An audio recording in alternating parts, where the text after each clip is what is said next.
கடவுளுடன் காலை வணக்கம். புனித மார்க்கு எழுதிய நற்செய்தி 2ஆம் அதிகாரம் 18 முதல் 22 வரை உள்ள இறை வார்த்தைகள். யோவானுடைய சீடரும் பரிசேயரும் நோன்பு இருந்து வந்தனர்.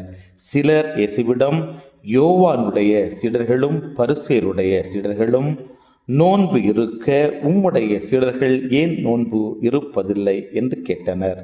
அதற்கு இயேசு அவர்களை நோக்கி, மணமகன் தங்களோடு இருக்கும் வரை மண விருந்தினர்கள் நோன்பு இருக்க முடியுமா? மணமகன் அவர்களோடு இருக்கும் காலமெல்லாம் அவர்கள் நோன்பு இருக்க முடியாது.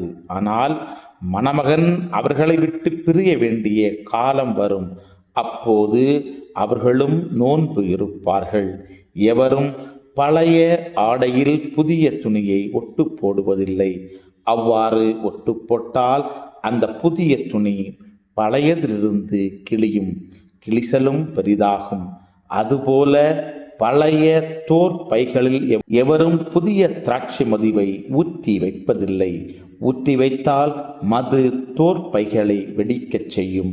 மதுவும் தோற்பைகளும் பாழாகும். புதிய மது புதிய தோய்பைகளுக்கே ஏற்றது என்றார். கிறிஸ்துவின் நற்செய்தி.